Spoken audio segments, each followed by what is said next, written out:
Bienvenidos a Desafío. Está por concluir el año y sin duda el año que viene, el 2012, será completamente electoral. Pero hay un tema que quedó en la agenda, que quedó incompleto, del que se habló mucho en este último bimestre, que tiene que ver con la reforma política. Para hablar de ello nos acompaña Ricardo Alemán, columnista y analista político del periódico Excelsior. Bienvenido, Ricardo. Gracias, Estela. ¿Qué tal? ¿Qué pasa con la reforma política que se dijo que quedó mocha? ¿Cuáles fueron los puntos principales que se aprobaron, quizá los dos más importantes?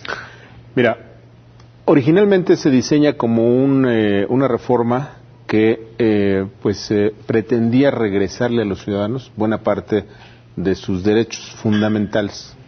Entre otros, por ejemplo, la reelección, candidaturas independientes, voto popular, y muchas otras cosas. Reducir, por ejemplo, el número de diputados plurinominales, se quería incluso eliminarlos por completo.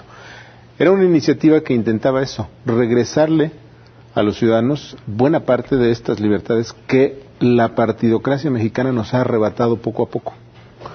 Era una iniciativa, sin duda, una reforma muy importante, muy llamativa, pero que la aprueban en el Senado de la República. Cuando pasa a diputados se decide primero que no va a ser válida, digamos, independientemente de que se aprobara o no, para las elecciones de 2012.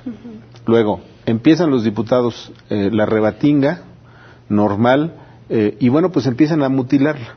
Quitan, por ejemplo, la posibilidad de la reelección, que es un derecho fundamental de los ciudadanos. Incluso como está actualmente la Constitución, es inconstitucional o incompleto nuestro derecho, porque no se nos permite a los ciudadanos la reelección. Luego le quitan otros elementos fundamentales, clave, por ejemplo, la capacidad que tenemos los ciudadanos para decir que queremos proponer iniciativas, la iniciativa popular.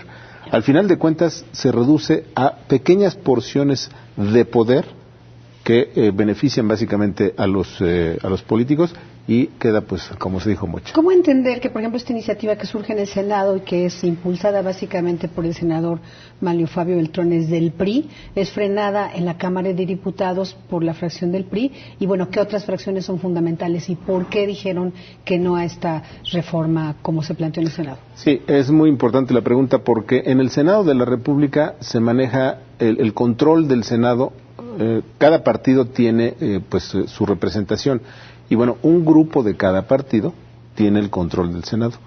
El mismo grupo que tiene el control en el Senado no es el que tiene el control o la mayoría en la Cámara de Diputados, de tal manera que aunque sean del mismo partido, puede ser PRI, PAN o PRD.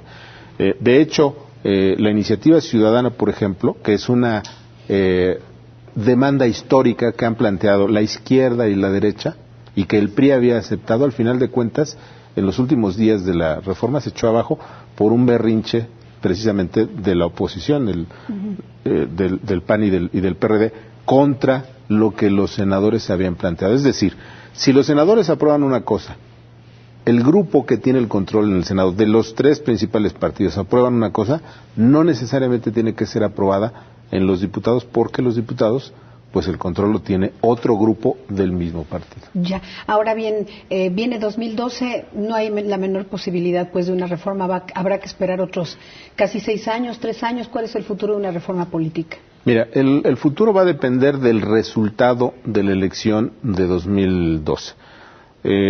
Los días y las semanas siguientes al 1 de julio de 2012 vamos a ver seguramente que se pondrá el énfasis en qué es lo que falló, qué es lo que falta y qué es lo que se necesita. Desde hoy te puedo decir que el IFE va a cambiar radicalmente de cómo está concebido actualmente, y las reglas electorales, estas que han llevado a los partidos, por ejemplo, a usar el Internet para la guerra sucia, como lo vimos, por ejemplo, en Michoacán recientemente. Entonces, va a haber cambios fundamentales, porque las nuevas reglas que se aprobaron después de la controvertida elección de 2006 no dejaron satisfecho absolutamente a nadie, e incluso podrían llevar a una crisis constitucional a la elección de 2012, por una razón, porque el Instituto Electoral está en este momento en falta. es un instituto que constitucionalmente pues tiene una gran falla, y cualquier ciudadano que quiera impugnar la elección lo puede hacer legalmente, argumentando que el instituto electoral es inconstitucional. ¿Por qué? Porque le faltan 3 consejeros. 3 consejeros. Ese es un problema que nada más radica en el IFE o también en el Congreso. No, el problema inicia en el Congreso porque los partidos, de acuerdo a la norma, han sido incapaces de elegir a estos nuevos 3 consejeros que no existen en el IFE. Pero a su vez, el IFE, también los consejeros actuales, los 6 consejeros que están en funciones, han cometido excesos extraordinarios. Se quieren convertir en legisladores. Por ejemplo, acaban de aprobar una ley sobre medios, o una reforma, un reglamento sobre medios que en realidad es una legislación. Los actuales consejeros del IFE se han convertido en una especie de sacerdotes de la democracia, que quieren ser árbitros, quieren ser jugadores y quieren ser además parte de los grupos políticos en disputa. Eso va a cambiar sin duda después de la elección de 2012, porque es muy probable que lleguemos a una crisis constitucional. Bueno, pues ahí está un panorama hacia el 2012 y lo que nos deja este 2011 como conclusión con esta reforma política tan debatida. Muchas gracias, Ricardo Alemán, columnista de Excelsior y analista político. Gracias. Gracias, un saludo a todos.